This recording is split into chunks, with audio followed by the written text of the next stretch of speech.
Hi chess friends, this is King's Executor covering round 4 of the Tata Steel Tournament 2013 in Wijk Rnd4.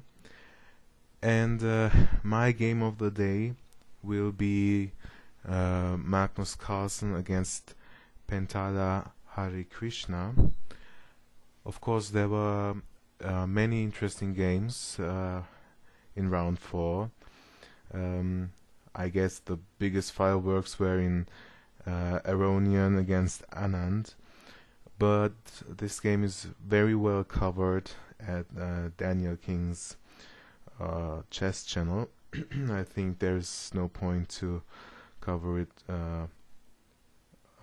at the same time, because it's pointless to try to top his analysis there. And I've chosen Magnus Carlsen's game because I think he's my favorite to win this tournament. Of course, Sergei Karyakin has shown great performance as well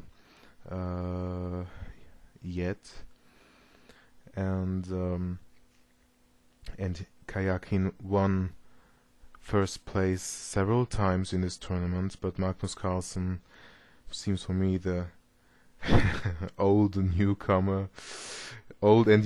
newcomer to be favorite, in my opinion. And it's really funny which opening he chose. Against Harikrishna, Carlsen kicked off with e4, and Harikrishna was, I think, ready to go into a Spanish game here. And you know, Magnus Carlsen has one interesting feature to his chess personality against other in opposition to other players. He doesn't always stick with the theoretical best that you can do. He tries to find different paths which may not be the very best in theory, but you play against humans and not against computers. So c3 is an interesting refreshment at the boards of the highest level. After knight f6 and d4, we have the Ponziani opening, and Harikrishna here answered with d5, and now we have a pawn formation in the center which could have arisen at the game of beginners, really, but this is not easy at all. In this kind of pawn structure, you really have many possibilities. Let's look them through. One possibility could be to take this pawn on d5. I mean, the e4 pawn here is white's weaker pawn. It has no support because there is no knight on c3. So let's take this d pawn here, and if queen takes, knight to b2 is good, and if takes on d4, bishop c4 and Zwischenzug, and if queen d6, knight takes, pawn takes, and there are different moves here. And what if queen takes pawn? I think this is the critical move for us. Why would we give white this pawn? Okay, there are no direct threats to black by grabbing this pawn. We just kick the queen. I think in this position the queen has no decent squares, where there could be a possibility to play queen to c5, and if bishop e3, queen to f5 is good, and if queen takes, checks on b4, We let her take the pawn, and in this position, let's see, bishop g4, and it's really starting to look very difficult for black not to lose immediately. All white pieces are in the game, every rook, every light piece, and I don't know if black has very good and easy moves here in this position. Let's go back. If instead of taking on d5, let's take on e5, what if then takes here, bishop b4, bishop c5, castles, castles. I think this is not very clear here. Maybe I like in this position taking on d5 more instead of taking on e5. What if knight takes pawn? Takes, takes, takes, knight to d2, takes, takes, and now I think bishop c5 is possible, but it might be vulnerable here and giving white some tempi. Bishop e7, I don't know. I think g6 is a good move here to place this bishop against the e-pawn. If bishop e2, preparing to castle, bishop g7, f4 to cover the pawn, c6, maybe trying to interfere with white's weakened diagonal now.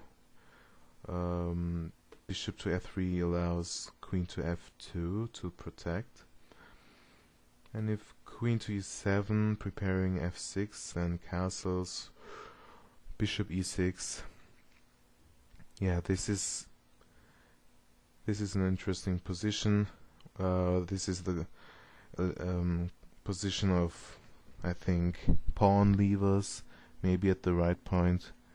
g5, f4, if black castles short, and if black castles long.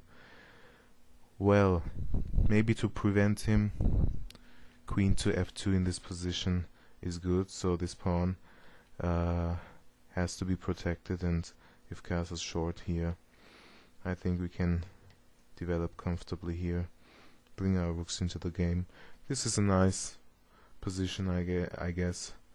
In this position, of course, we are threatening to skewer these pieces. Okay, so far so good.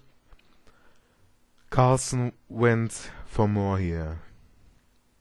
Of course, he prepared this, or else he wouldn't have played c3 in the opening in such an important tournament. Now Harikrishna took on d4, and Carlsen pushed on with e5.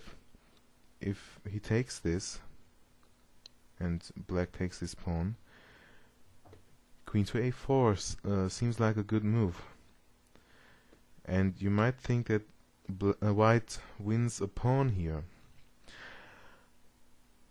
But I think this position is simplified now. And after castles and castles by black, I think black is compensated with rook to b8 here, and this bishop has to watch over that pawn, so white would be forced to lose a tempo maybe with b3, and for this lost pawn, black has a e-pawn in this situation, and it's clear that white cannot take this due to the pin. So this is a rather drawish position in the hand of grandmasters. So that's why we don't see knight takes d4, but e5. Knight to e5, getting your pieces forward to the opposite side is a principle of chess. You don't want your pieces passively at the back rank. So knight takes d4 now under better circumstances. Bishop d7, and now not queen a4, but rather this idea of ceding the bishop pair. And if black doesn't want to cede his bishop pair, he takes with the pawn and doubles his pawns. And this is really the theme of the game. This is the point where the pawn structure is altered.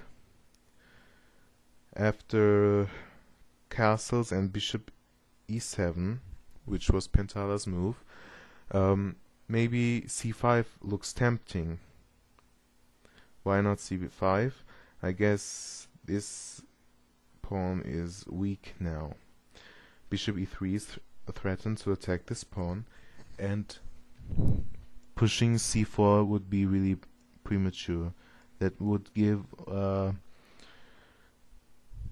white the d4 outposts here. Let's look at this. But actually, playing it now, I'm seeing that queen takes d4, and if takes,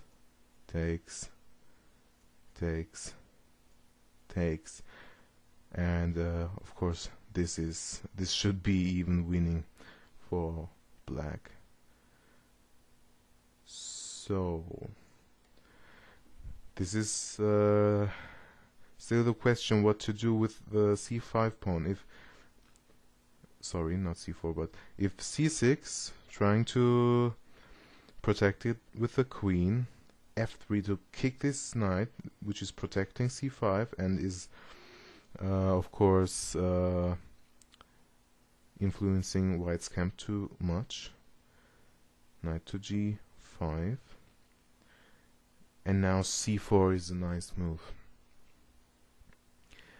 This is the move that really refutes black's c5 move earlier.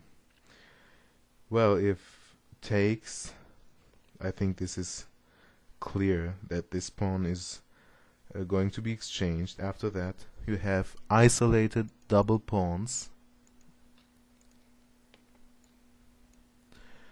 The knight is blocking them, so they cannot move, and they are blocking the two bishops, and they need air. They need a free board so they can influence the opponent's camp.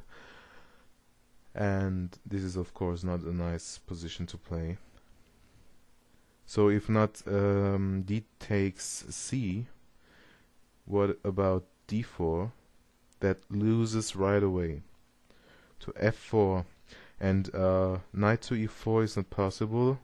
This knight would come in trouble here, would get in trouble, and well, f5 is of course not possible due to takes en passant, and if bishop f5, g4.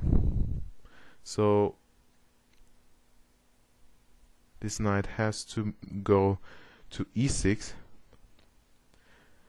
and then f5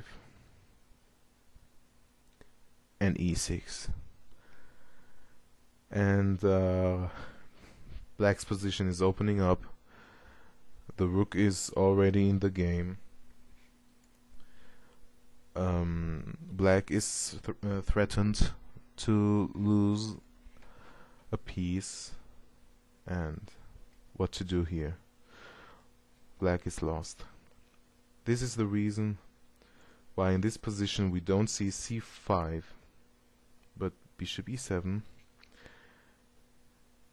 bishop e3. Well, if c5 is not possible for black, it seems that c5 is a nice outpost for white.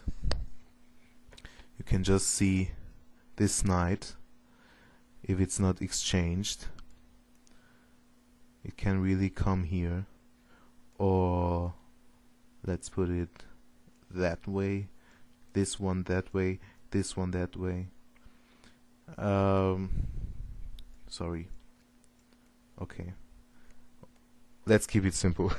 Knight to b3 here, watching over c5 with these pieces, and this knight which watches over c5 can be kicked anytime. And this is a nice idea to block the doubled pawns so they are not able to be undoubled. So castles, knight to d2, trying to exchange off the dominant knight without moving the f pawn, which would hamper down the queen's diagonal, or which is less committal, let's say. Knight to c5, and b4 now to point the finger at c5 again. The knight drops back, f4. So Carlsen is really playing on both flanks here. On the king's side, he's trying to advance his pawns because they really threaten these bishops here. So,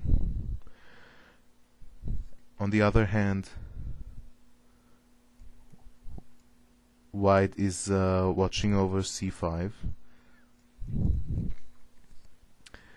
and this is kind of the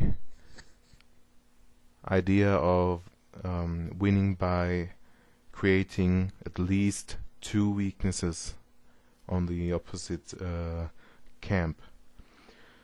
If your opponent has only one weakness, which would be the doubled pawns, for example, in the black camp, then black should be able to hold this position. But in conjunction with the king's side pressure,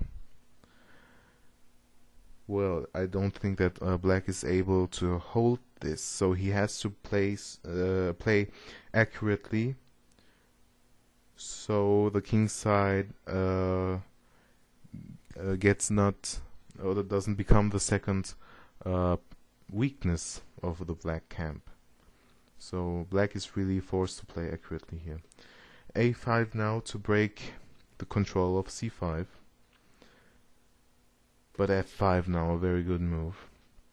Continuing with threats which win tempi, so the threat on b4 can be ignored for now. Harikrishna took this pawn, and Magnus Carlsen took back. I think queen to g4 could have been a good try. Well, king h6 could be a possibility here, so f6 doesn't work with tempo, because f6 would threaten mate and win the bishop on e7. Well, if takes here in this position, bishop h6, this is of course kinda complicated here. Takes,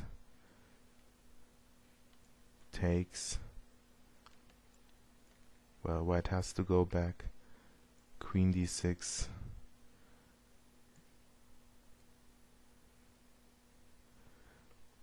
well, the question is, of course, is black compensated with his extra pawns in the center? Let's look at c5. knight to e2, c2. Well, white should be able to hold this. So queen g4 was definitely a candidate move. Carlsen took on b4 and the bishop took back. Queen to g4 now. Bishop c3 attacking the rook and taking off this nicely posted attacking piece, which could be very threatening in only a few moves later. So it's a good idea to exchange pieces when you have less space and you're defending as black. And now I think the pawns in the center are really a dominant factor of white's attack here. I think it's really difficult to hold this. Sorry, we're in this position. What if c5 here? Maybe threatening to play d5. So if bishop b2 or say bishop a1, d5, d4, blocking this important piece out of the attack. Well, e6, and if takes, f6, threatening mate. So g6, e takes. Well, and this is, I believe, already a lost position for black. Let's prove it. What if rook to a6 to take away this, or to threaten this very important pawn on f6 in conjunction with the queen? This is, of course, a big threat in black's mind. Then queen to g5, covering it. Well, what now if rook d6 to get at least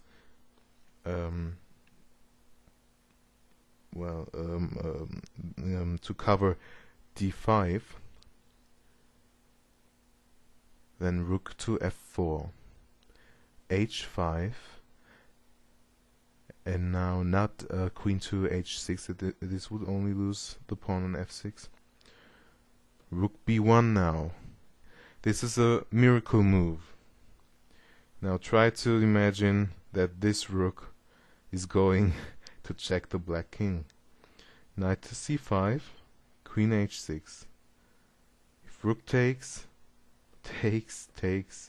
queen takes on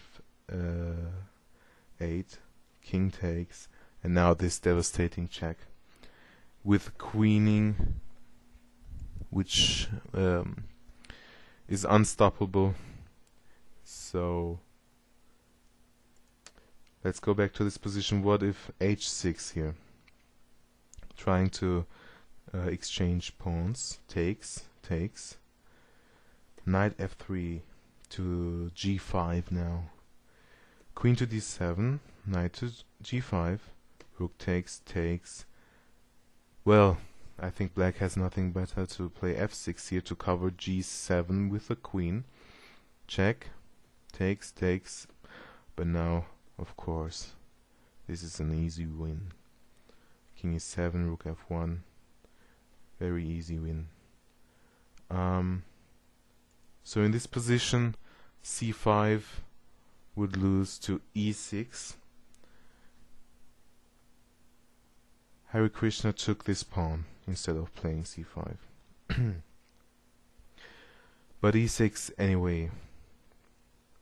f6.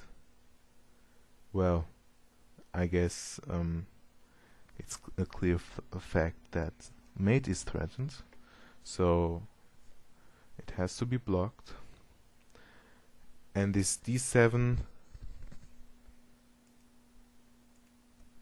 bishop is attacked now. What if we take this, we exchange here, and well, white is giving up his edge.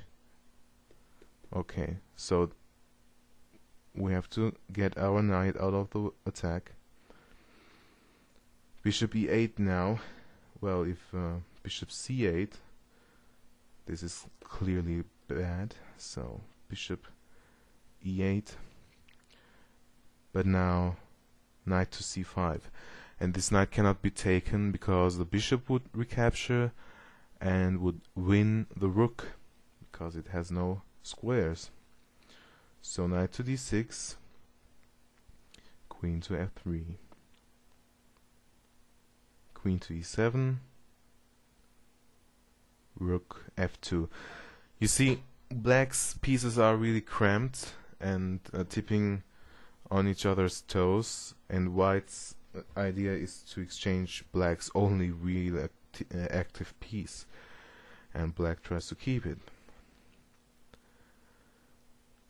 Knight b3 attacking the rook, rook b5, bishop c5, pinning the pieces on this nice diagonal. Just look at this, that's beautiful.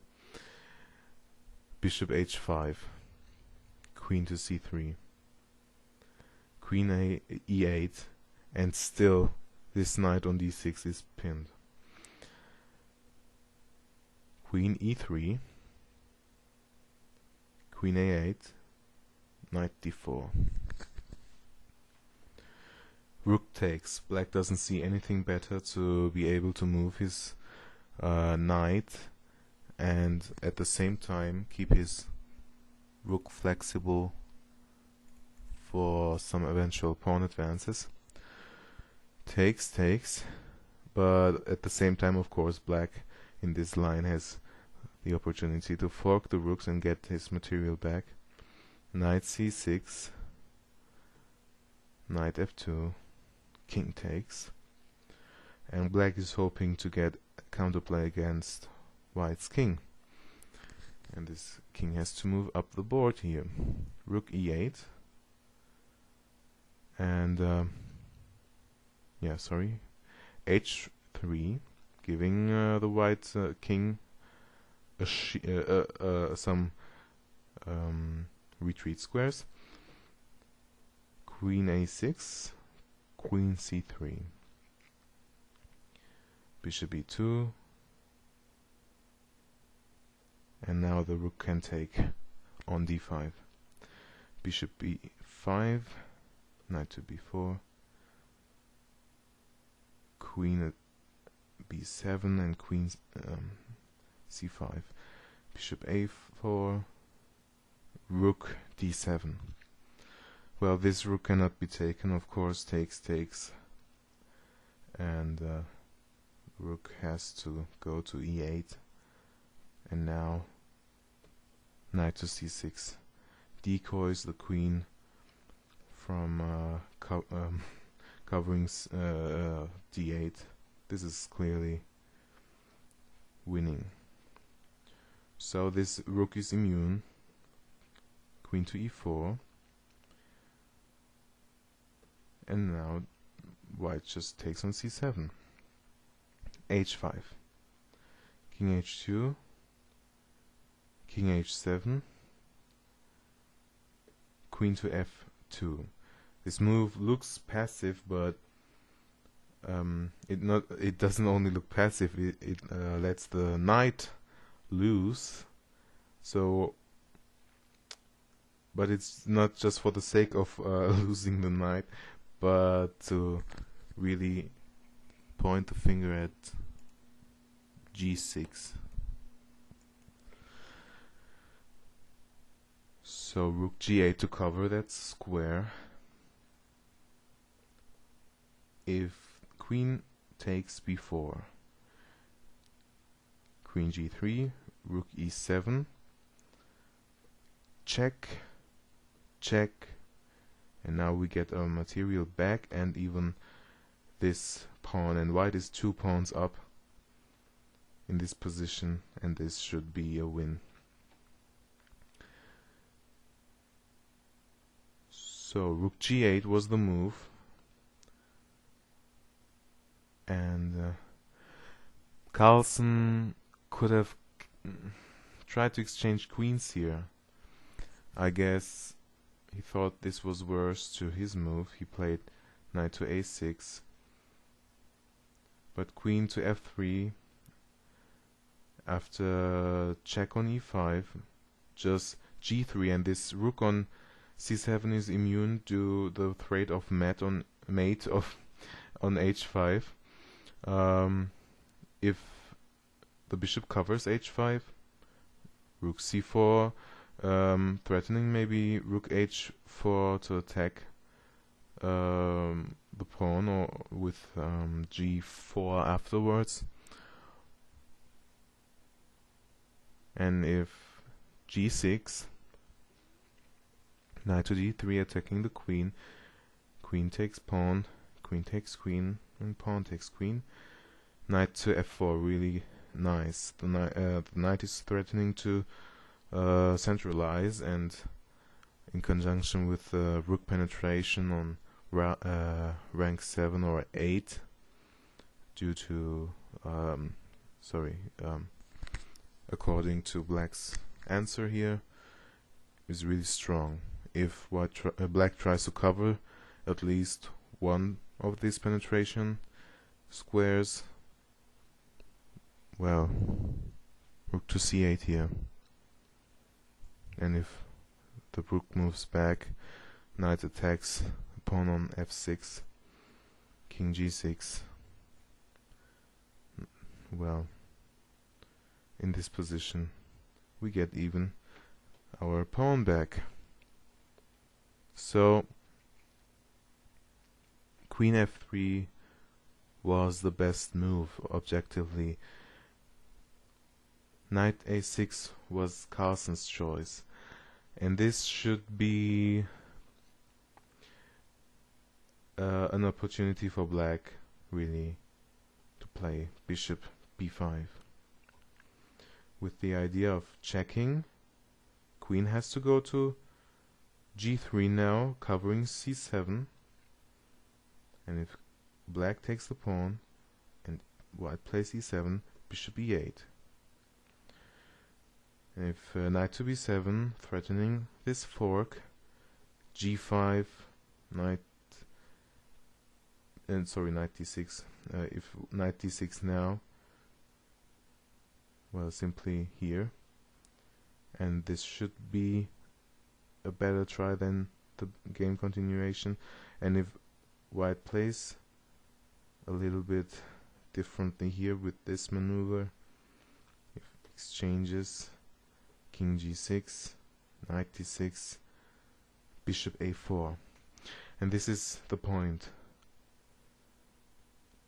The bishop is attackable, but it's really